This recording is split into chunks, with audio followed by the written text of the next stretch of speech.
सभी को बचपन से यही बताया गया होगा कि शिव जी का न आदि है और न ही अंत, अर्थात भगवान शिव न ही जन्मे हैं और न ही कभी मृत्यु को प्राप्त होंगे।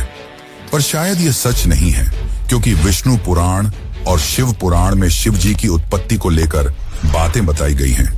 यहाँ तक कि श्रीमद् देवी महापुराण में शिव जी के माता और पिता का भी वर्णन मिलता है। तो आखिर कौन है शिव जी के माता और पिता? कुछ लोगों का यह मानना है कि ब्रह्मा ही शिव जी के पिता हैं, क्योंकि विष्णु पुराण की एक कथा के अनुसार शिव जी का एकमात्र बाल रूप है, जिसे हम रुद्र के नाम से जानते हैं, और माना जाता है कि रुद्र के पिता स्वयं ब्रह्मा हैं। पर आखिर इसकी सच्चाई क्या है और पूरे संसार को शिक्षा देने वाले शिव ने अपनी शिक्षा कहां से प्राप्त की? तो चलिए जानते हैं शिव जी के जन्म का असली रहस्य। लेकिन उससे पहले वीडियो को लाइक करके कमेंट में हर हर महादेव जरूर लिखें।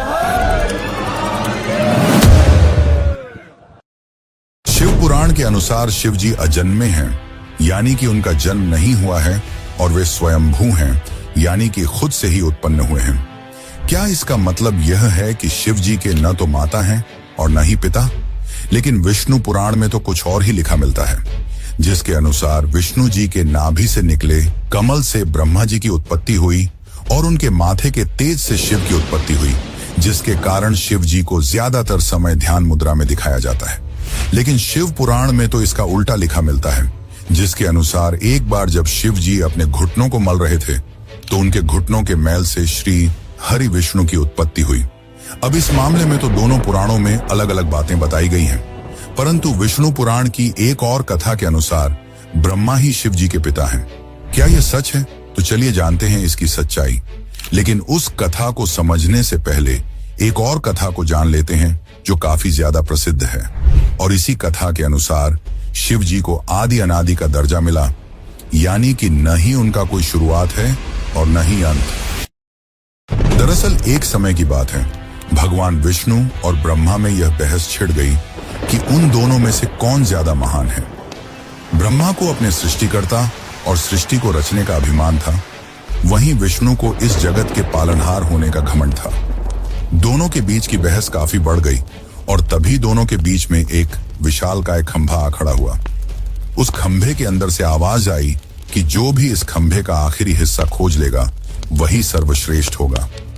यह सुनकर दोनों ने खंभे का आखिरी छोर खोजने का निर्णय लिया। ब्रह्मा जी ने एक हंस का रूप धारण किया और खंभे का ऊपरी हिस्सा खोजने के लिए उड़ चले। वहीं विष्णु ने एक वराह का रूप लिया और खंभे का निचला हिस्सा खोजने को निकल पड़े। हजारों वर्षों तक खोजने के बावजूद दोनों को उसका आखिरी छोर नहीं मिला, जिसके पश्चात वे थक हार कर वापस लौट आए। अंततः खंभे के भीतर से शिव जी प्रकट हुए। यह कथा यह दर्शाती है कि शिव जी का न तो आदि है और न ही अंत। लेकिन दोस्तों, क्या आपको पता है, इसी दौरान जब विष्णु और ब्रह्मा थक हार कर वापस लौटे और जब शिव जी प्रकट हुए, तब उन्होंने दोनों से पूछा कि क्या आपको खंभे का आखिरी छोर मिला? विष्णु ने निराशा भरे शब्दों में कहा कि मैं इसका आखिरी हिस्सा खोजने में असफल रहा, परंतु ब्रह्मा जी ने यह झूठ बोला कि वह इसका आखिरी हिस्सा खोजने में सफल रहे। यह बात सुनकर शिव जी काफी क्रोधित हुए और ब्रह्मा को श्राप दिया कि आज से पृथ्वी लोक पर तुम्हारी कोई पूजा नहीं करेगा, जिसके कारण आज भी ब्रह्मा जी का न तो ज्यादा कोई मंदिर है और न ही उन्हें पूजा जाता है। वैसे दोस्तों, इसके पीछे एक और कथा है जो भगवान ब्रह्मा और उनकी पुत्री से जुड़ा हुआ है, पर हम उसकी बात किसी और वीडियो में करेंगे। अभी हम ये जान लेते हैं कि क्यों शिव जी को ब्रह्मा का पुत्र बताया जाता है, आखिर इसके पीछे क्या सच्चाई है। तो चलिए अब इस कथा को भी जानते हैं। विष्णु पुराण के अनुसार सृष्टि के प्रारंभिक काल में जब सब कुछ यानी कि पूरा ब्रह्मांड जलमग्न था, न कोई देवता, न दानव और न ही कोई जीव जंतु, तब केवल श्री हरि विष्णु ही क्षीर सागर पर शेषनाग पर विश्राम कर रहे थे और उनकी नाभि से निकले कमल से ब्रह्मा जी की उत्पत्ति हुई। इसके पश्चात ब्रह्मा जी और विष्णु जी इस सृष्टि की उत्पत्ति और रचना को लेकर बातें करने लगे। इसी दौरान शिवजी भी वहां प्रकट हुए। जब शिवजी वहां प्रकट हुए तब ब्रह्मा ने उन्हें पहचानने से इनकार कर दिया, जिससे शिव रूठ गए और वहां से चले गए। तब विष्णु ने ब्रह्मा को दिव्य दृष्टि प्रदान की, जिसके पश्चात ब्रह्मा जी को अपनी गलती का एहसास हुआ। तब ब्रह्मा जी ने शिव जी से माफी मांगी और उनसे यह वरदान मांगा कि वे उनके पुत्र रूप में जन्म लें। शिव जी ने ब्रह्मा की प्रार्थना स्वीकार की और उन्हें आशीर्वाद दिया कि वे उनके पुत्र रूप में जन्म लेंगे। हजारों साल बीत जाने के बाद जब ब्रह्मा जी ने इस सृष्टि की रचना शुरू की, तब उन्हें एक बच्चे की जरूरत पड़ी और तब उन्हें शिव जी का आशीर्वाद याद आया, जिसके बाद ब्रह्मा जी ने कठोर तपस्या की और उनकी तपस्या से प्रसन्न होकर भगवान शिव एक बालक रूप में उनकी गोद में प्रकट हुए। आपकी जानकारी के लिए बता दूं कि यह भगवान शिव का एकमात्र बाल रूप है। दरअसल जब शिव जी बाल रूप में प्रकट हुए तो काफी ज्यादा रोने लगे और जब ब्रह्मा जी ने उनके रोने का कारण पूछा तो उन्होंने बड़ी ही मासूमियत से कहा कि वे इसलिए रो रहे हैं क्योंकि उनका कोई नाम नहीं है। तब ब्रह्मा जी ने उन्हें रुद्र नाम दिया, जिसका अर्थ होता है रोने वाला। परंतु इसके बावजूद भी शिव जी शांत नहीं हुए क्योंकि उन्हें यह नाम पसंद नहीं आया, जिसके बाद ब्रह्मा ने उन्हें दूसरा नाम दिया जो है सर्व। पर शिव जी को यह नाम भी पसंद नहीं आया, जिसके बाद ब्रह्मा ने उन्हें और भी नाम दिए जैसे भव, उग्र, भीम, पशुपति, ईशान, महादेव और इसी तरह ब्रह्मा जी ने शिव जी को 108 नाम दिए और माना जाता है कि यह सारे नाम धरती पर ही लिखे गए थे। पर दोस्तों, शिव जी के जन्म की असली सच्चाई तो अभी तक हमने नहीं जानी। तो चलिए अब हम जानते हैं शिव के जन्म की असली कहानी। आखिर कौन है उनके माता पिता। लेकिन उससे पहले आपसे एक विनती है कि अगर आपको यह वीडियो अच्छी लग रही है तो इसे अपने दोस्तों, रिश्तेदारों और अन्य शिव भक्तों को जरूर शेयर करें और कमेंट में लिखें हर हर महादेव। श्रीमद् देवी भागवत पुराण में शिव जी के माता पिता और उनके जन्म की बातें बताई गई हैं। यहां तक कि इसमें त्रिदेवों यानी कि ब्रह्मा और विष्णु के भी जन्म की सच्चाई देखने को मिलती है। दरअसल जब हम शिव कहते हैं तो वह निराकार ईश्वर की बात होती है और जब हम सदाशिव कहते हैं तब ईश्वर महान आत्मा की बात होती है और जब हम शंकर या महेश कहते हैं तो सती या पार्वती के पति महादेव की बात होती है। बस बहुत से भक्त यह भेद नहीं कर पाते और सभी को समान मानते हैं। अब श्रीमद् देवी महापुराण के अनुसार देखा जाए तो एक बार की बात है, नारद जी ने अपने पिता ब्रह्मा से पूछा कि इस सृष्टि की शुरुआत किसने की है और साथ ही भगवान शिव, विष्णु और आपके पिता कौन हैं। तब ब्रह्मा ने उत्तर देते हुए कहा कि प्रकृति रूपी मां दुर्गा और काल सदाशिव ही उनके माता पिता हैं और उन्होंने ही त्रिदेवों यानी कि ब्रह्मा, विष्णु और शिव की रचना की है। शिव पुराण के अनुसार भी काल सदाशिव और पराशक्ति अंबिका ही शिव के माता पिता हैं और इन सब में भी श्रेष्ठ हैं काल सदाशिव, क्योंकि उन्होंने ही पराशक्ति अंबिका की भी रचना की, जिनकी 8 भुजाएं थीं और वे प्रकृति रूपी मां दुर्गा भवानी कहलाईं। बहुत प्राचीन समय की बात है, जब कुछ भी नहीं था, न आकाश, न धरती, न जीवन।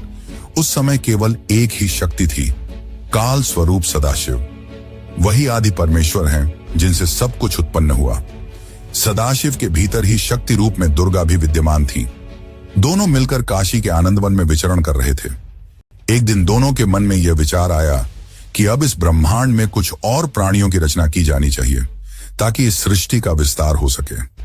उन्होंने सोचा कि किसी और पुरुष को पैदा किया जाए जो इस सृष्टि की जिम्मेदारी उठाए ताकि वे दोनों स्वयं निर्वाण की अवस्था में जा सकें, यानी मोक्ष में लीन होकर ध्यान और शांति में स्थित हो सकें। इसी उद्देश्य से सदाशिव ने अपने बाएं अंग से भगवान विष्णु को प्रकट किया। इसका मतलब यह है कि उन्होंने अपने शरीर के एक हिस्से से विष्णु को जन्म दिया। इसके बाद सदाशिव और दुर्गा ने एक और सृजन की योजना बनाई और वह था ब्रह्मा जी का जन्म। इस बार उन्होंने अपने दाएं अंग से ब्रह्मा को उत्पन्न किया और तुरंत ही विष्णु की नाभि से निकले कमल के फूल पर उन्हें बैठा दिया। वही कमल ब्रह्मा जी का आसन बना। अब जब ब्रह्मा जी उस कमल से उत्पन्न हुए तो उन्होंने सृष्टि निर्माण का कार्य अपने हाथ में लिया। लेकिन एक समय ऐसा आया जब ब्रह्मा और विष्णु के बीच यह विवाद हो गया कि उन दोनों में कौन श्रेष्ठ है, कौन सर्वोच्च है। दोनों की लड़ाई बढ़ने लगी। तभी अचानक एक बहुत बड़ा प्रकाश स्तंभ उनके बीच प्रकट हो गया, जिसकी कथा हम पहले ही जान चुके हैं। दरअसल उस प्रकाश स्तंभ से एक दिव्य वाणी आई। वह खुद ज्योतिर्लिंग रूप में काल थे। उन्होंने ब्रह्मा और विष्णु से कहा, पुत्रों, तुम दोनों ने बहुत तपस्या की है और इसी कारण तुमने मुझसे 2 विशेष कार्य प्राप्त किए हैं। एक है सृष्टि का कार्य यानी कि जन्म देना, जो ब्रह्मा का काम है, और दूसरा है पालन का कार्य यानी कि सृष्टि को चलाना, जो विष्णु का काम है। इसी प्रकार मेरा एक और रूप है रुद्र, जिससे मैंने संहार यानी कि विनाश के कार्य के लिए उत्पन्न लिया है। लेकिन काल सदाशिव ने यह भी स्पष्ट किया कि एक कार्य ऐसा है जो कोई नहीं कर सकता, और वह है कृपा करना। यह केवल सदाशिव ही कर सकते हैं। फिर सदाशिव ने कहा, रुद्र मेरे जैसा है, वह मेरे जैसा वस्त्र पहनता है, मेरे जैसा वाहन पर चलता है और मेरे जैसा अस्त्र शस्त्र रखता है। उसका रूप, वाहन और कार्य सब मेरे ही समान है।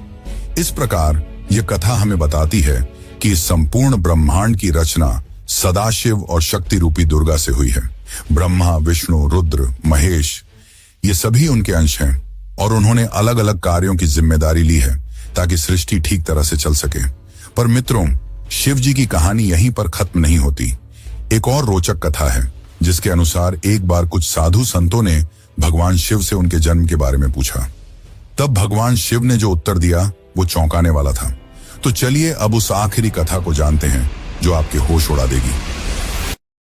एक अन्य पुराण के अनुसार एक बार ऋषि मुनियों में जिज्ञासा जागी कि आखिर भगवान शंकर के पिता कौन हैं। ये सवाल उन्होंने शंकर जी से ही पूछ लिया कि हे महादेव, आप सबके जन्मदाता हैं, लेकिन आपका जन्मदाता कौन है? आपके माता पिता का क्या नाम है? इस प्रश्न का उत्तर देते हुए भगवान शिव ने कहा, हे मुनिवर, मेरे जन्मदाता भगवान ब्रह्मा हैं। मुझे इस सृष्टि का निर्माण करने वाले भगवान ब्रह्मा ने जन्म दिया है। इसके बाद ऋषियों ने एक बार फिर भगवान शंकर से पूछा कि यदि ये आपके पिता हैं तो आपके दादा कौन हुए? तब शिव ने उत्तर देते हुए कहा कि इस सृष्टि का पालन करने वाले भगवान श्री हरि अर्थात भगवान विष्णु ही मेरे दादाजी हैं। भगवान की इस लीला से अनजान ऋषियों ने फिर से एक और प्रश्न किया कि जब आपके पिता ब्रह्मा हैं, दादा विष्णु, तो आपके परदादा कौन हैं? तब शिव ने मुस्कुराते हुए उत्तर दिया कि स्वयं भगवान शिव। इसके बाद ऋषि मुनि समझ गए कि शिव जी से बढ़कर न कोई है न कोई होगा। वैसे दोस्तों, क्या आपको पता है कि भगवान शिव को उनके आभूषण कहां से मिले? शिव जी अपने शरीर पर कई आभूषण धारण करते हैं, जैसे कि गंगा, चंद्रमा, वासुकी नाग, त्रिशूल, डमरू, भस्म आदि। आखिर उन्हें ये सारे आभूषण और शस्त्र कहां से मिले? और क्या है नंदी का रहस्य जो आपको भी हैरान कर देगा? और अगर आप भी इन रहस्यों को जानना चाहते हैं तो हमें कमेंट में जरूर बताइए, जिससे मैं इसके लिए एक अलग से वीडियो बना सकूं। लेकिन इस कथा का तात्पर्य केवल यही है कि शिव जी आदि अनादि हैं, वही अंत हैं और वही शुरुआत हैं। वे सृष्टि के जन्म के पहले भी थे और सृष्टि के विनाश के बाद भी रहेंगे। शिव जो काल से भी परे हैं, जो श्मशानवासी हैं, जिन्हें मृत्यु का भय नहीं, जो मोह से भी परे हैं। लेकिन एक समय ऐसा क्या हुआ कि पूरी सृष्टि का संतुलन बिगड़ गया। शिव एक आम आदमी की तरह दुख में रोने लगे। उन्हें दुख था अपनी अर्धांगिनी सती की मृत्यु का। परंतु ऐसा क्या हुआ कि सती ने अपना देह त्याग दिया? और कैसे मिले शिव जी माता पार्वती से? अगर आप भी इस कथा यानी कि सती कथा को जानना चाहते हैं तो चैनल पर जाकर हमारी सती कथा वाली वीडियो जरूर देखें। धन्यवाद।